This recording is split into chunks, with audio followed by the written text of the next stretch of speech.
Welcome to my channel, All for Health with Jane. Family, we are still on the Senzo Meyiwa murder trial. On the 26th of October 2014, when the South African Bafana captain Senzo Meyiwa was shot at Vosloorus at the home of his then girlfriend Kelly Khumalo. Just after the incident happened, a head was found on the floor, which it was alleged belonged to one of the intruders as they fled the scene after shooting Senzo. This head, as well as some blood samples and other items, were taken by the police to go conduct the DNA forensic analysis on them. Yesterday, the 9th October 2023, the senior forensic analyst was ordered by the court to come give evidence as well as the outcome of their forensic research. Captain Mansedi Masetla, the senior forensic analyst, took a stand to testify as a state witness. In doing this, he started by giving the court the information about his qualifications as well as his experience as a DNA forensic analyst. He thereafter explained the process of his research until arriving at the results he was going to present before this court. More than 10 different swabs of samples were taken from the Khumalo home in Vosloorus to conduct this analysis. Let's watch and listen to the following clip as Captain Masetla is giving the results to this court. So, my Lord, in this instance, is just to give you an overview as to the exhibits and the results that I got from those particular exhibits. Lana-ke ukuchazela noma ukufundela-ke ama-exhibits engawathola kanye nemiphumela-ke yawo lawo ma-exhibits lawo. So, in the first one is the R and L is the right and left hand swabs. There were two swabs. One is the right hand swab and the other one is a left hand swab. And those swabs were taken from the deceased, and the DNA that I got from there, it matches the reference sample of the deceased. Lana-ke kuno right, kuno R, kuno L, bese kuthi-ke hand swabs, kusho ukuthi-ke isandla sakho sokudla kanye nesokunxele-ke kanye futhi-ke nokuthi kwakuwa amasampuli kabani-ke kwakuwa awakhe-ke umufi ase futhi ukuthi-ke ahlangana-ke noma imiphumela ethi-ke yebo impela-ke awakhe umufi. There against the results you mentioned it was FP, matched the deceased. Can you just explain what is FP? FP, I meant that is the full profile result, which means it's a single donor DNA profile. Lana-ke u-FP uchaza-ke ukuthi i-profile ephelele noma-ke i-full profile futhi-ke i-single donor profile ukuthi-ke kubuya kumuntu oyedwa. Yes. Next exhibit. The next exhibit is the door handle swab. On that swab is a touch DNA. So on that particular swab. So that particular door handle swab, what I look at is the epithelial or the touch DNA, and then that touch DNA included G. Khumalo. Lana-ke sikhuluma-ke ngehandle-ke yesicabha noma yawo-ke umnyango lana-ke ukuthi-ke ila ukubamba khona-ke ngibheka-ke ukujuluka-ke noma-ke lokho kubizwa ukuthi-ke i-touch DNA iyona-ke eyayifaka phakathi-ke u-G. Khumalo. Is there an indication of as to from which door handle in the house was that swab taken? The indication I can check for that, but it's room one. Ukuthi-ke isiphi-ke isicabha phakathi-ke endlini ngingabheka lokho kodwa-ke uma kuchaza noma kwakubhalwe u-room 1. Yes, you may proceed. And then the other swab as well is the second swab, also from the door handle. Yes, of which room? the door handle. Also there is touch DNA, and then that touch DNA as well included Miss G. Kumalo as well. Bese kuthi futhi ke nakwesinye ke noma ke kwenye ke ihandle yesicabha khona ke endlini nayo ke ila ekubanjwa khona ke noma lokho kubizwa ukuthi i-touch DNA nayo ke eyafaka uG Khumalo. Is the door handle of which room? Yeah, let me, I can always check which room it is. Thank you. Ukuthi ke iliphi ke ikamera ke ngabheka ke lokho. Yes. And then I have a blood swab. That blood swab was taken from next to the TV stand. Bese kuthi ke kuba ke neswabhu ke noma ke igazi ke lona ke elatholakala ke eduze nestand se-TV. It's swap number? That is swab number 3. Uswab 3 lowo. Yes. So that blood that was taken from the TV stand included the deceased. Lelo gazi lelo ke elatholakala ke eduze ne-TV stand lalifaka phakathi ke umufi. And the fourth swab as well, it was also taken next to the TV stand. Kanye neswabhu ke swab 4 nayo ke yegazi nayo ke eyatholakala eduze ne-TV stand. So that particular swab as well included, that blood included the deceased. Lelo gazi lelo ke ahlanganisa ke umufi. And then we have the blood swab on the kitchen wall. Yeah, number 5 is the blood swab on the kitchen wall tile. Bese kuthi ke blood swab 5 yena ke watholakala ke bonda ke lase kitchen. So on that particular swab, we didn't get enough DNA. Kuyona ke leyo ke iswab leyo ke akuzange kutholakala ulibofuzo noma i-DNA eyanele. So when we say not enough DNA, it means there wasn't DNA enough to give us a DNA profile. So it's basically negative in terms of saying you can't use it because that profile is so little that you can't use it to compare it with anything else. Leyo profile okusho ukuthi ke leyo profile yayincane ukuthi ke ungayiqhathanisa kukhona nje ongayithi uyisebenzise noma uyiqhathanise nabo. And then we also have blood swab number 6, and as well is from the kitchen wall as well. So that particular blood included the deceased. Bese kuthi futhi ke blood swab 6 ke nayo ke owatholakala ekitchen ahlanganisa ke noma ke ufaka umufi.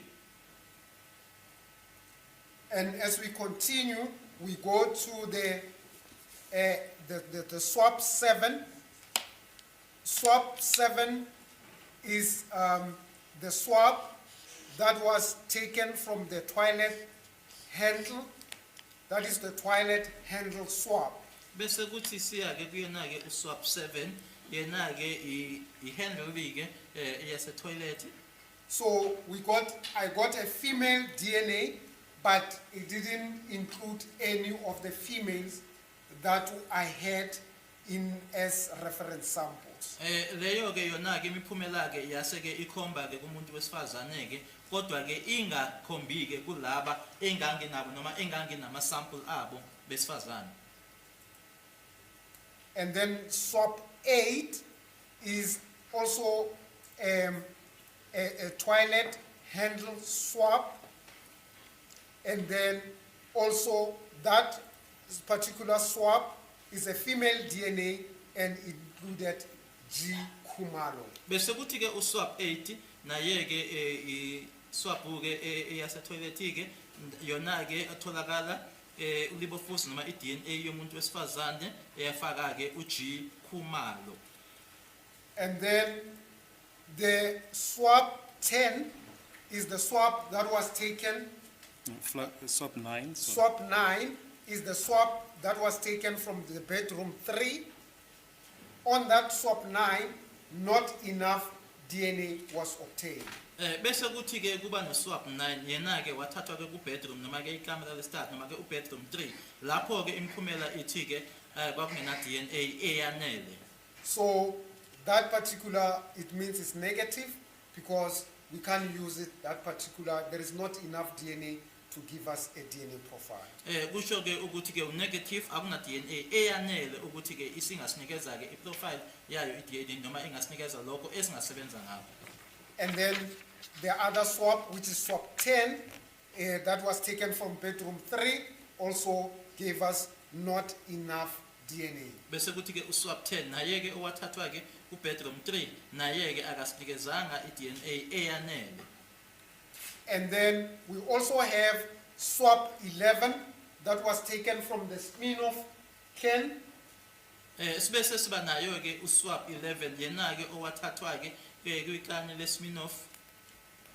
And then that particular profile, it's a single donor profile and it matches Z Khumalo. Nalapho ke kube ke isingle donor profile okuthi ukuthi okushoyo ukuthi ke iqhamuka kumuntu oyedwa bese kuthi ke imatch noma ke iphuma ke imphumela ethi ke ihlanganisa ke uZ Khumalo. And then we also have swap 12 from Hienegen, and then that particular swap included the deceased. Bese siba ke naye ke uswap 12 iHeineken yona ke ihlanganisa ke umufi. So those particular swap from the bottles is the ones that you swap where the person drinks.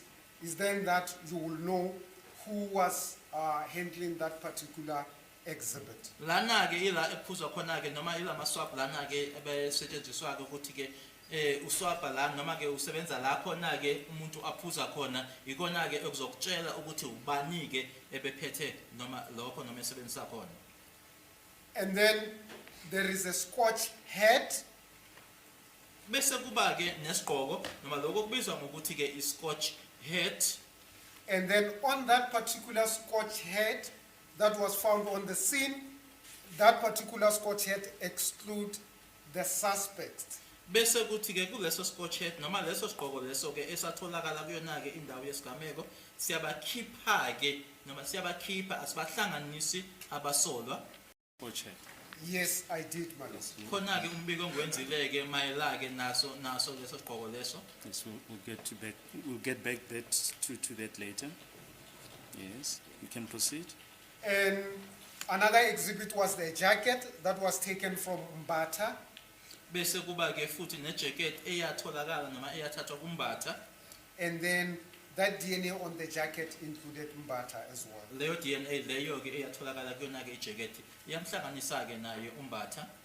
And then you also have a jacket that there was a hair that was lifted from the jacket.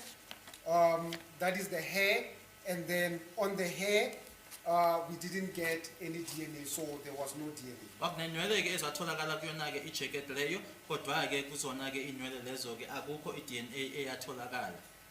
There were also crutches. On the crutches there was not enough DNA.